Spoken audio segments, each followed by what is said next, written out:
Hello student, welcome to our channel Prime Academy. फिर से हम आज एक बेहतरीन टॉपिक के साथ प्रेजेंट हुए हैं जिसका नाम है कार्डन मेथड।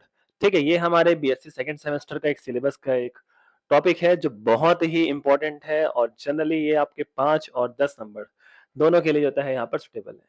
ठीक है, तो ध्यान से इस क्वेश्चन को देखेंगे, डील करेंगे।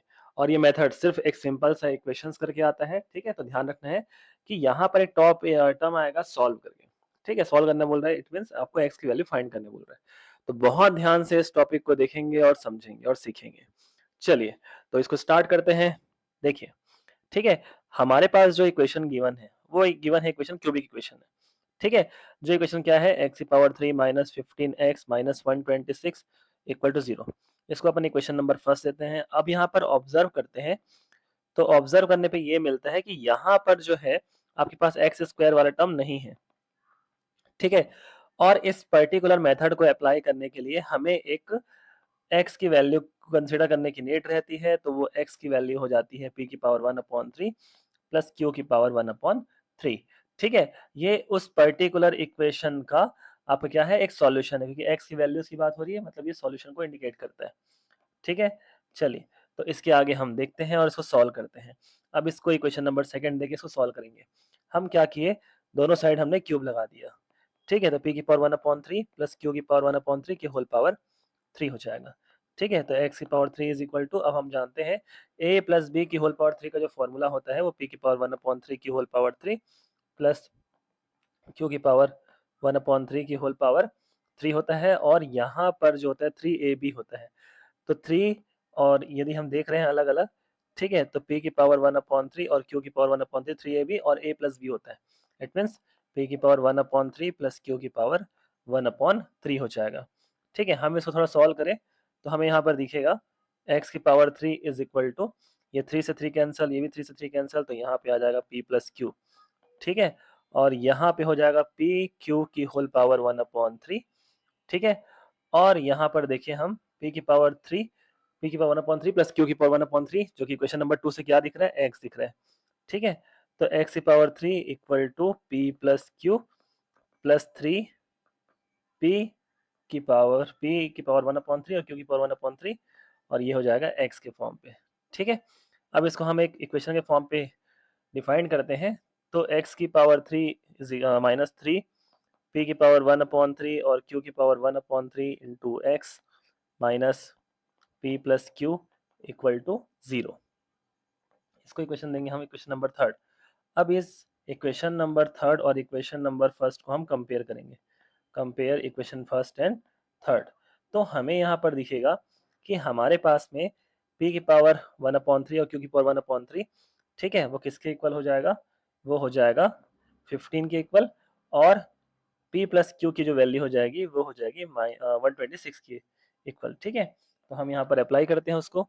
तो p की पावर 1/3 और q की power 1/3 is equal to 5। Then हम यहाँ पर देखें ध्यान से, तो p की पावर p इंटू क्यू की पावर 1/3 था, वो थी वैल्यू 5। तो हम इसकी पावर 3 कर देते हैं दोनों साइड। ठीक है, तो ये 3 से 3 कैंसिल हो जाएगा, तो यहाँ पे p इंटू क्यू की वैल्यू मिल जाएगी 125। इक्वेशन हो गया फोर्थ। ठीक है, और जनरली हम यहाँ पे रिलेट करते हैं p प्लस क्यू। तो p प्लस क्यू हमें क्या प्राप्त होता है, वो होता है 126। इसको इक्वेशन नंबर फिफ्थ दे सकते हैं। ठीक है, अब इस पर्टिकुलर टर्म को सॉल्व करने का एक बेसिक मेथड है जो कि है क्वाड्रेटिक मेथड। ठीक है, और क्वाड्रेटिक कैसे अपन इसको डिफाइन करते हैं वो अपन चेक करते हैं। हम यहाँ पर बोलते हैं कि p और q जो है अपने पास है, p एंड q, ठीक है, आर टू, ठीक है, रूट्स ऑफ क्वाड्रेटिक इक्वेशन। ठीक है, ओके, मतलब द्विघात समीकरण का कोई ना कोई एक मूल होगा वो। ठीक है, उस तरीके से बात करना है तो उसके लिए जो फॉर्म होता है वो अपन अप्लाई करते हैं T square minus P plus Q into T और प्लस पी इंटू क्यू होता है। जो एक बेसिक फॉर्म हम जानते हैं, इसको यदि हम लिखें अलग से तो ये हम जानते हैं x square minus alpha plus beta into x plus alpha into beta equal to 0 होता है। ठीक है, ओके, तो इसको ध्यान से देखते हैं और इसको ऑब्जर्व करते हैं। ठीक है, तो ये बेसिक फॉर्म ही यहाँ पर अप्लाई किया गया है। हमारे पास रूट्स पी और क्यू थे, इसलिए हम इसको पी और क्यू के फॉर्म पे डिफाइन किए हुए हैं। तो जब अप्लाई करेंगे तो t square P plus Q की वैल्यू थी 126, इंटू टी और p इंटू क्यू की वैल्यू थी 125, ठीक है, इक्वल टू 0, ठीक है। तो इसमें हमको ध्यान ये रखना है कि ये जो इक्वेशन आया अपने पास में, इक्वेशन नंबर फिफ्थ, ठीक है, इस इक्वेशन नंबर फिफ्थ से हमें टी की वैल्यू फाइंड करनी है, ठीक है। चलो, तो हम यहाँ पर फिर से इसको सॉर्ट आउट करते हैं। अब ये क्वाड्रेटिक इक्वेशन है या द्विघात समीकरण है, तो इसके मध्य पद को या मिड टर्म को स्प्लिट करके हम आराम से सॉल्व कर सकते हैं। अब हमें ऐसे दो नंबर चाहिए जिसका मल्टीप्लिकेशन 125 हो और जिसका एडिशन -126 हो, ठीक है। तो ऐसा आपके पास नंबर है 125 इंटू 1, ठीक है, दोनों के दोनों माइनस साइन पे रहेंगे, ठीक। तो t square minus 125t minus t plus 125 equal to 0। दो यहाँ पर पेयर्स को देखिए ध्यान से, तो आपको दिखेगा कि यहाँ से अपन t कॉमन करें तो t माइनस 125 होगा, यहाँ से -1 कॉमन करें तो t माइनस 125 इक्वल टू 0, ठीक है। तो जब हम कंपेयर की बात करते हैं तो t माइनस 1 और t माइनस 125 इक्वल टू 0 हो जाएगा, ठीक है। अब हम यहाँ से इसके रूट्स को डिफाइन करके वैल्यू निकाल सकते हैं, t माइनस 1 और t माइनस 125 इक्वल टू 0, ठीक है। तो t इक्वल टू 1 हो जाएगा और t इक्वल टू 125 हो जाएगा, ठीक है। तो आपके दो वैल्यूज यहाँ पर डिफाइंड हो गए। इन t की वैल्यूज पर, ठीक है, हम p और q की वैल्यू आराम से डिफाइन करते बनेगा आपको, ठीक है, उसमें कोई दिक्कत नहीं है, ठीक है। चलिए, तो t की एक वैल्यू जो कि आपकी रूट है तो वो p हो सकता है और t की दूसरी वैल्यू जो होती है आपकी q हो सकती है, ठीक है। तो हम बोल देंगे देयरफॉर p की वैल्यू हम 1 कंसीडर कर लेते हैं और q की जो वैल्यू है हम 125 कंसीडर कर लेते हैं, ठीक है। और जनरली हमें क्या डिफाइन करना है, हमें डिफाइन करना है कि जो x होता है वो p की पावर 1/3 प्लस q की पावर 1/3 होता है, ठीक है। तो इस चीज को हम बहुत ध्यान से देखते हैं और सॉल्व करते हैं, ठीक है। चलिए देखो, तो p की पावर 1/3 क्या हो जाएगा, 1 की पावर 1/3, इट मीन्स 1, ठीक है। और q की पावर 1/3 वो क्या हो जाएगा, वो हो जाएगा 125 की होल पावर 1/3, 125 को आप 5 की पावर 3 की होल पावर 1/3 के फॉर्म पे लिख सकते हैं और वैल्यू कितनी आ गई, 5 आ गई। तो q की पावर 1/3 की वैल्यू 5 हो गई और p की पावर 1/3 की वैल्यू 1 हो गई, ठीक है। अब हम एक चीज जानते हैं कि हमको यहाँ पर x की वैल्यू थी p की पावर 1/3 प्लस q की पावर 1/3, ठीक है। अब यहाँ पर ध्यान देंगे तो p की पावर 1/3 थी 1 और q की पावर 1/3 थी 5, तो x इज इक्वल टू कितना हो जाएगा 6। बट ये तो फिलहाल एक ही वैल्यू आई है, जबकि हमारा जो इक्वेशन है वो इक्वेशन है जिसकी डिग्री कितनी है, इसकी मैक्सिमम डिग्री है 3, ठीक है। तो यहाँ पे उसकी वैल्यूज भी कितने मिलेंगे, 3 वैल्यूज मिलेंगे यहाँ पर, ठीक है। तो अभी तो फिलहाल सिंगल वैल्यूज आई है। सेकेंड वैल्यू के लिए हम एक फॉर्म का यूज करते हैं, वो चलिए तो हम यहाँ पर देखेंगे जो अपना सेकंड रूट है, जो ये वाली पूरी कंडीशन है ये हमारी इक्वेशन की सेकंड रूट होगी। तो ओमेगा p की power 1/3 plus omega square q की पावर 1/3, ठीक है, ये आपका सेकंड रूट होगा, बट ये निकलेगा कैसे, ठीक है। और इसको कैसे अपन डिफाइन करेंगे, और एक और होता है जो थर्ड रूट होगा वो होगा ओमेगा स्क्वायर p की पावर 1/3 प्लस ओमेगा q की पावर 1/3, ये आपका अगला रूट होगा, ठीक है। तो ये तीन रूट्स अपने को यहाँ पे डिफाइन करना है। तब दो रूट की बात करते हैं, एक रूट तो अपने पास में है इक्वल टू 6, दो और रूट्स की बात करते हैं और वो रूट्स कैसे आएंगे उसकी बात करते हैं।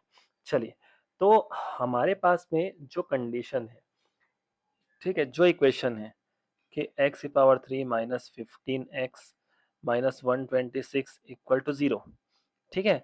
तो इस पर्टिकुलर क्यूबिक इक्वेशन में हमारे पास एक रूट तो है जो है 6, ठीक है। इट मीन्स हम इसको फैक्टर के फॉर्म पे लिखें तो x माइनस 6 लिख सकते हैं, ठीक है। तो ये लिखने के लिए बस है, समझने के लिए, ठीक है। तो ध्यान रखेंगे इस बात को, ठीक। तो हमने यहाँ पर बना लिया x माइनस 6 और x माइनस 6, ठीक है, क्योंकि डिग्री 3 थी, इसे 3 इससे कॉमन रूट्स निकल रहे हैं और ये वाली वैल्यू होती है 0 के इक्वल, ठीक है। अब हम इस पर्टिकुलर फैक्टर को यूज करके हम इस पर्टिकुलर इक्वेशन को क्रिएट करेंगे। तो x में ऐसा क्या इंटू करूं कि मेरे को x क्यूब मिल रहा है, तो एक्स स्क्वायर। अब हम देखते हैं कि एक्स स्क्वायर का इंटू एक्स से हुआ तो ये एक्स क्यूब बन गया। अब एक्स स्क्वायर का इंटू -6 से भी होगा, ठीक है, तो वो बन जाएगा -6x²।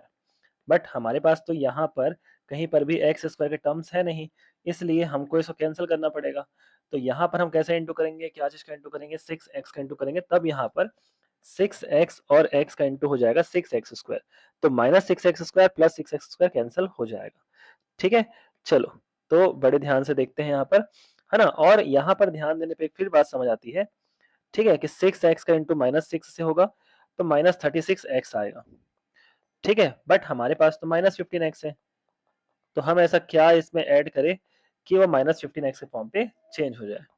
ठीक है, चलिए तो हम देखते हैं कि हम क्या इंटू करेंगे। ठीक है, तो हम यहाँ पे करेंगे +21, क्योंकि हम जानते हैं -36 + 21 हो जाएगा -15। ठीक है, और यहाँ पे -15x आपका आ जाएगा। ठीक है, चलिए तो फिर बढ़ते हैं आगे की ओर। ठीक है, अब यहाँ पर से दिख रहा है कि x - 6 कॉमन निकालेंगे, है ना? तो ये x square plus 6x plus 21 equal to 0। ठीक है, तो अब हम जो हमारे पास जो बेसिक दूसरा फैक्टर आने की कोशिश करेगा, या हम बात करते हैं कि हम बचे दो फैक्टर कैसे फाइंड करें। ठीक है, तो वो इस इक्वेशन से फाइंड करेंगे, इस पर्टिकुलर क्वाड्रेटिक इक्वेशन से फाइंड करेंगे। ठीक है, चाहो तो इसको कोई भी इक्वेशन दे सकते हो, अदरवाइज इसको सॉल्व कर दीजिए बस। ठीक है, अब यहाँ पर क्या होता है, हमको कुछ दो ऐसे नंबर सोचने हैं जिसका इंटू करने पर 21 आता हो और ऐड करने पर 6 आता हो। तो ऐसे कोई दो नंबर नहीं है। 7 इंटू 3 यदि हम करते हैं, ऐसे कोई रियल नंबर्स नहीं है। ठीक है, तो 7 इंटू 3 करते हैं तो 21 हो जाता है, और 7 और 3 को ऐड करेंगे तो वो 10 हो जाता है, बट यहाँ पे 6 है। ठीक है, तो हम यहाँ पर चेकआउट कर सकते हैं कि हमारे पास, ठीक है, इसको सॉल्व करने का एक सबसे बेसिक वे है कि हम इसमें जो है एक पर्टिकुलर फॉर्म को अप्लाई कर दें। -b plus minus root over B square minus 4ac upon 2a। ठीक है, तो इस क्वेश्चन को देखते हैं। तो x इज इक्वल टू यहाँ हो जाएगा -6 प्लस माइनस ये हो जाएगा 6 का स्क्वायर माइनस 4 इंटू ए की वैल्यू 1 थी और c की वैल्यू थी 21। ठीक है, अपॉन 2 इंटू 1 हो जाएगा। ठीक है, तो हम बात करते हैं तो -6 plus minus root over 36 minus 84, क्योंकि 21 फोर ज़ा 84 होता है, अपॉन 2। तो -6 upon 2 plus minus root over -48 upon 2 हो जाएगा। ठीक है, तो अब हम यहाँ पर फिर से देखते हैं और एक पेज और हम ऐड कर लेते हैं यहाँ पर। तो यहाँ पर से क्या हो जाएगा, ये कैंसल हो जाएगा। ठीक है, तो ये हो गया -3 प्लस माइनस। अब 48 को हम लिख सकते हैं 16 इंटू 3। तो यदि हम यहाँ पर देखें तो रूट 48 निकाले तो रूट 16 अपॉन 3, 16 को रूट से निकाले तो 4 और रूट 3 हो जाएगा। ठीक है, तो हमारे पास यहाँ पे 4 रूट 3 आएगा, बट यहाँ पर रूट में -1 भी आएगा। ठीक है, अपॉन में 2, और रूट -1 की वैल्यू होती है आई। हम इस चीज़ को अच्छे से जानते हैं कि रूट -1 की जो वैल्यू होती है वो होता है आयोटा। ठीक है, तो ये होता है -3 प्लस माइनस 2 वन ज़ा 2, 2 टू ज़ा 4, तो 2 रूट 3 और ये हो जाएगा आई।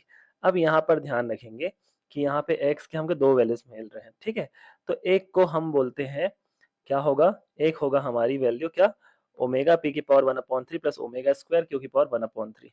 ठीक है, जब हम प्लस पिक करते हैं और माइनस पिक करते हैं, दो पे बात करें तो ओमेगा पी की power 1/3 plus omega square Q की पावर 1/3 जो होगा वो -3। ठीक है, -2 रूट 3 आई के फॉर्म पे होगा, और जब माइनस पिक करते हैं तो ओमेगा स्क्वायर पी की पावर 1/3 प्लस ओमेगा क्यू की पावर 1/3 जो होता है -3 प्लस 2 रूट 3 आई के फॉर्म पे होता है। ठीक है, तो इसका मतलब हमने यहाँ पर तीनों सॉल्यूशंस फाइंड कर लिया कि x की एक वैल्यू 6 थी।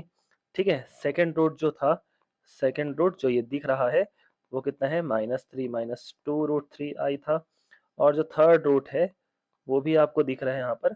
ठीक है, वो क्या है, -3 प्लस 2 रूट 3 आई के फॉर्म पे है। ठीक है, और ये इस पर्टिकुलर क्वेश्चन का आंसर होता है।